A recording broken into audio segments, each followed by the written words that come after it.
Hello and welcome to today's webinar, Sharper Skills in 30 Minutes, Part 2 of using Urban Footprint for COVID-19 Response and Recovery, brought to you today by the Urban Footprint Customer Success Team.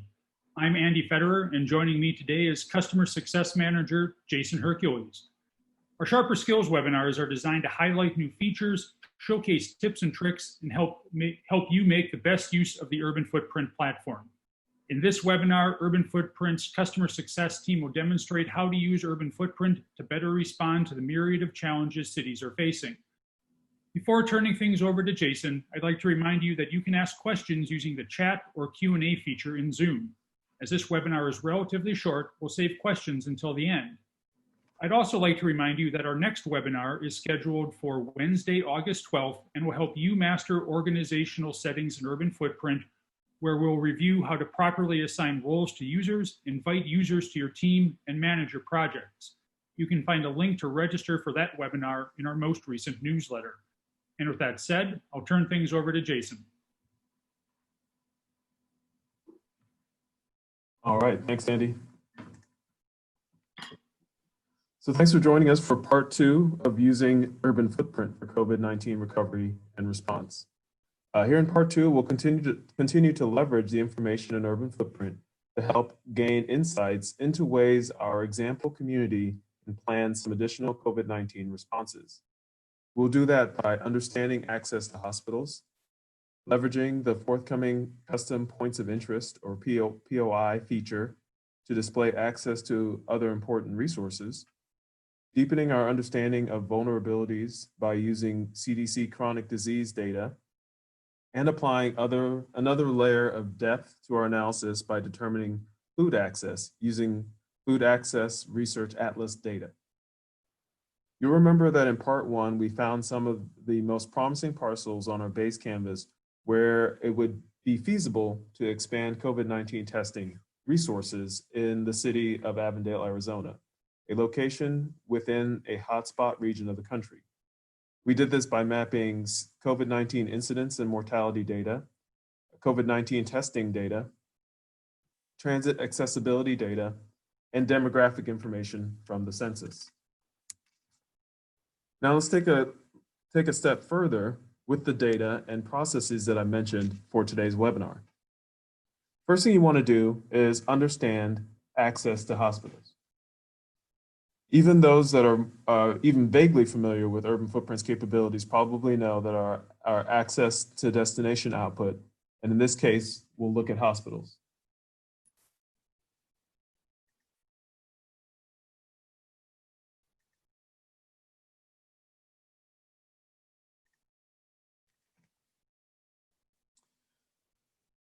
So one of the keys to really gaining some insight from this information would be to filter your results down to the hospital access so that you're looking at, in this case, transit access within 20 minutes. So to do that, you would go to your transit access layer and add a filter, and then you can change the time here. In this case, I've already done that for us.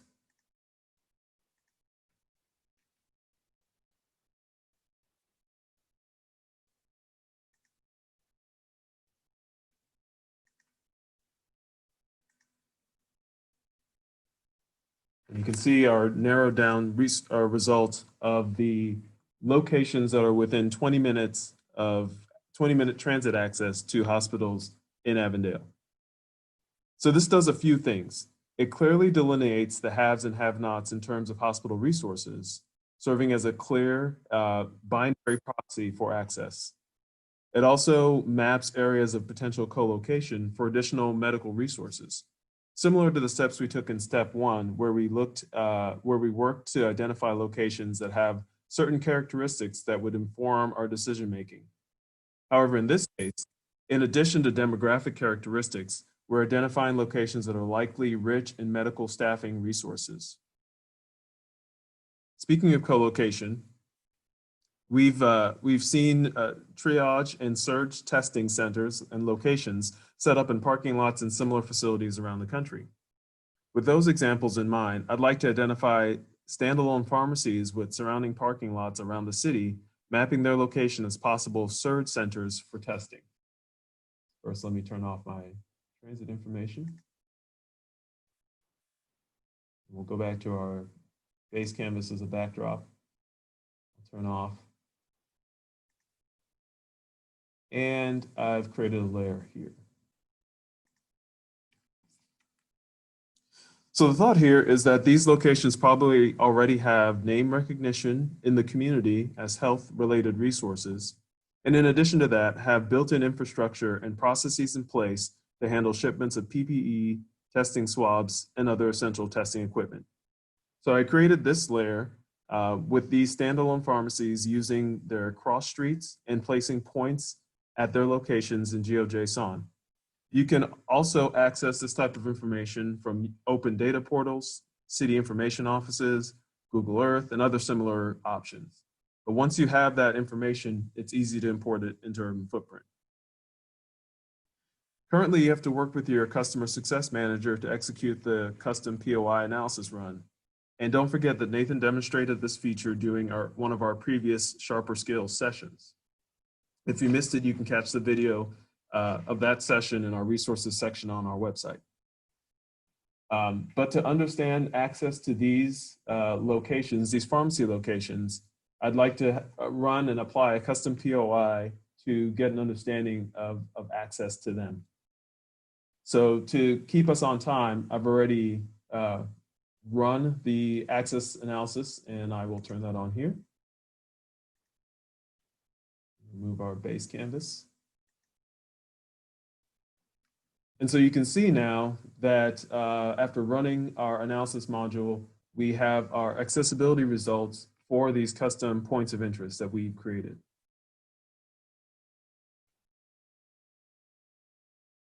As you can see, the results show that these areas start to align pretty well with some of the areas that we identified earlier in our part one, where we identified preferred locations. And just to show that information again, I'll turn on that filtered base canvas information that shows you some of our best identified locations. So you can see that this pharmacy here and this pharmacy here are aligned pretty well with some of our locations that we've identified. By adding a buffer around these pharmacies for the 10-minute walk, so this is representing that access information. If I buffer that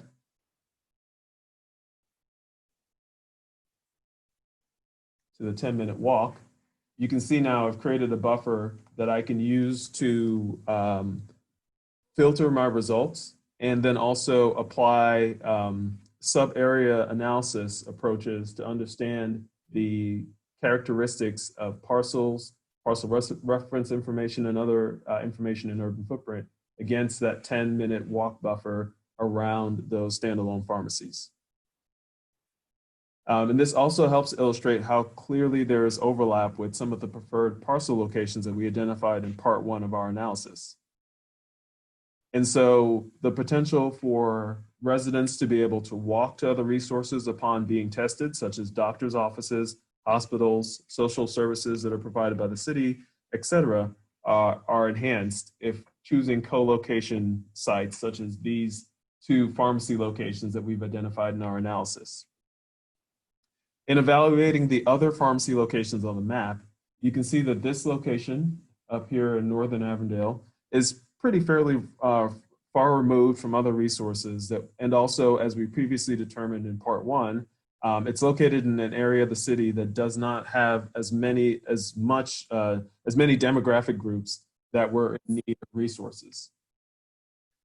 And also this pharmacy location over here, while it is near some of the preferred parcel locations, is also already near an existing testing site that I can turn on here.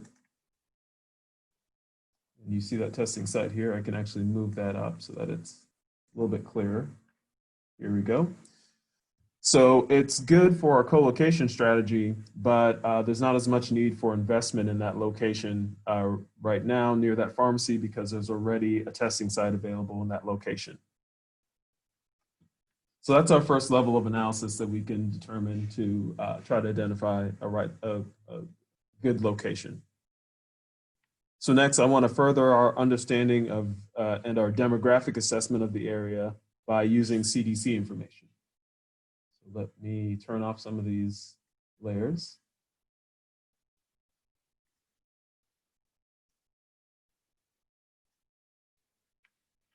All right. So this is similar to the process that we used with census data in part 1.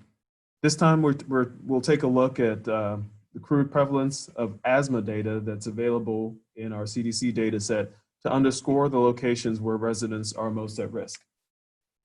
And since we are narrowing in on some of the preferred locations, you can see that this area here, which already has a testing site, it has a high percentage of asthma rates, and I'll turn that on so you can see. And then in terms of some of the preferred areas that we're looking in, this location is sort of second on that list. In general, some of the areas that we've been evaluating, so in this buffered area here and in this buffered area here, they do have slightly elevated rates as well compared to some of the rest of the city.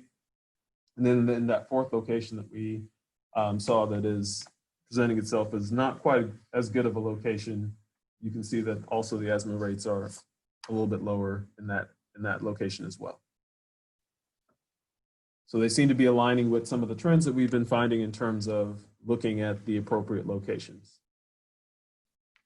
And then lastly, to add a complete different and another dimension of analysis to our assessment, I want to use the Food Access Research Atlas data to further identify communities in need.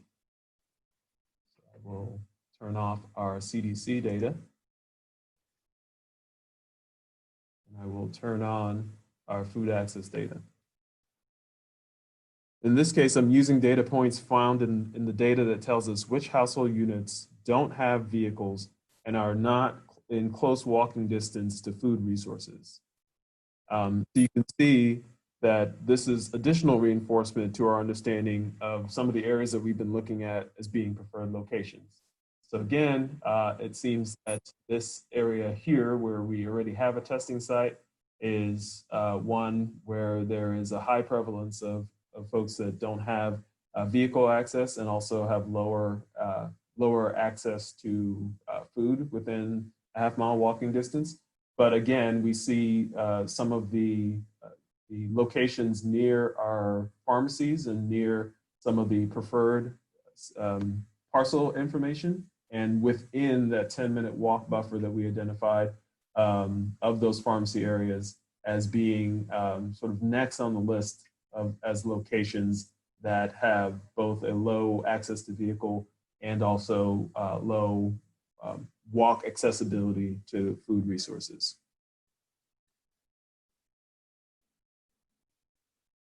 So let me jump over to a slide here that encapsulates this information.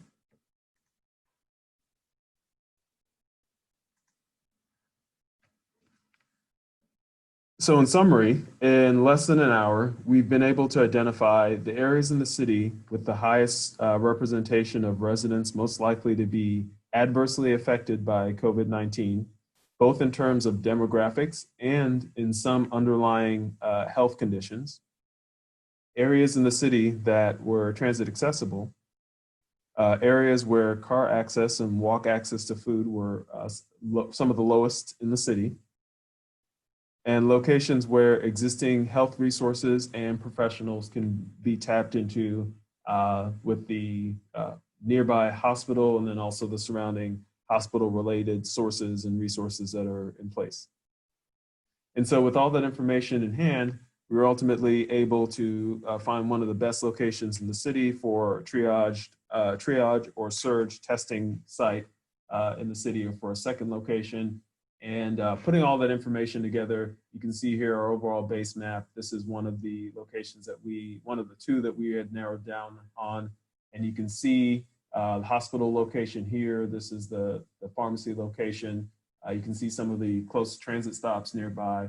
And then we've identified that it's within census locations that have populations in need that would be most benefited by having access to that to those resources. And in terms of overall distribution, it's pretty distant from the existing testing center that we already identified that's in place there. And so placing an additional or even a triage or surge testing center in this new location that we've identified would help to distribute access to testing resources across the city. And so that's it for me. Andy, I think I'll turn it over to you now for questions. Great, thank you, Jason. Have a couple questions coming in through the Q&A feature. Again, if you do have questions, feel free to submit those either through Q&A or chat.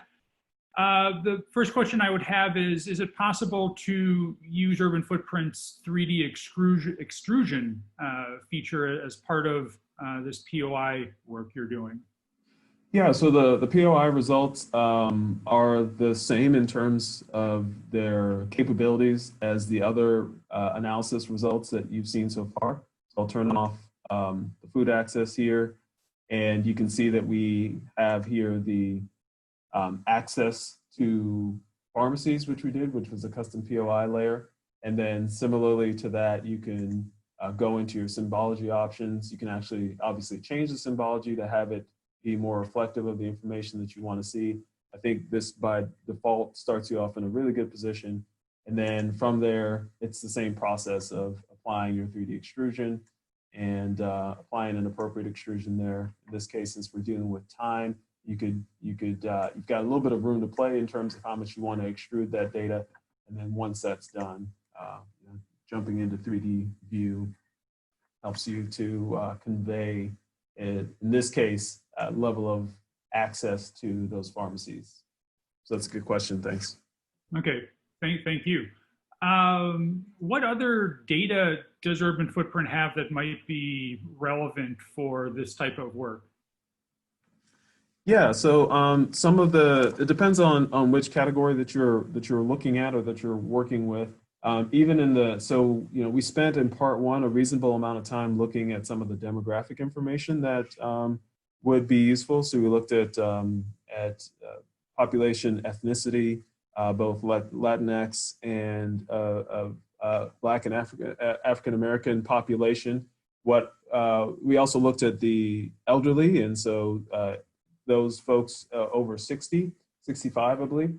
And what I did with the CDC information was start to identify at least one population group that would have an underlying condition. So we looked at asthma, but the CDC information that we have available has a number of different possible underlying health conditions that you maybe would want to underscore. You could look at high blood pressure. You could look at, there's heart disease information in here. There's information on folks that have diabetes. And then on top of that, even sort of the more pragmatic understanding of whether or not there's a high prevalence of folks that have asthma. So if you're setting up, that don't have insurance, I should say. So if you're setting up a free testing site and then other testing sites that are going to be paid, you can determine whether or not, where the best location would be to set up a free testing site in a location where people have the least amount of health insurance coverage. You can see once again this location over here where the testing site already exists is pretty prevalent in that feature.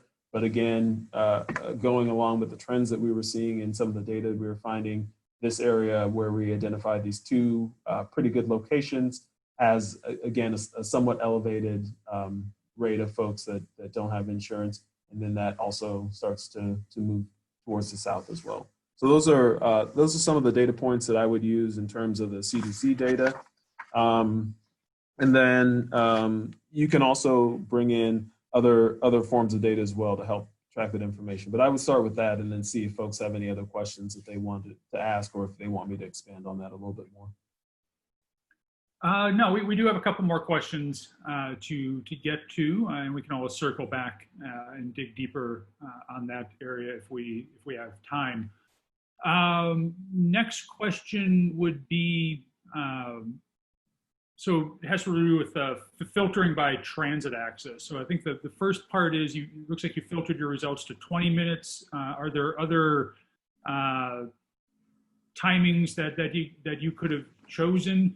And then the second part is kind of what is the difference between the filtering you're doing and the buffering you're doing? Is that something you can expand on? Yeah, no, those are great questions. So, and I do have a layer here, which is I think it's the best standalone. Yeah, so let's turn this one on. So now I've got, this is the one POI, point of interest location, that we've identified here. And so this is your starting point that you can work with. So when you're buffering, and I'm going to, let me make sure I'm on that layer first. So I'm going to select this feature, and I can add a buffer to it, and I can do the quarter mile or the half mile. Let's just do the quarter mile, which is about 400 meters. And we'll just drop that in. So ultimately, this will just be a radius buffer around that feature.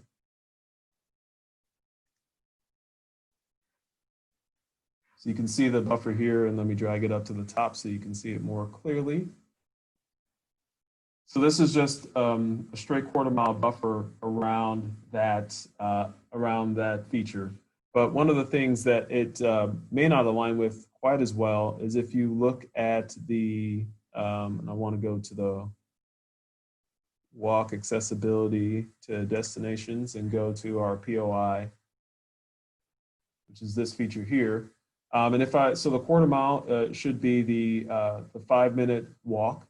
And so if I filter these results down to the 5-minute walk, you'll see that based on the transportation infrastructure, the sidewalks and everything else, this isn't going to align perfectly with the quarter mile buffer. Drop this down to 5 minutes. And so this is the actual walking distance that folks have, that folks can access within that quarter mile buffer.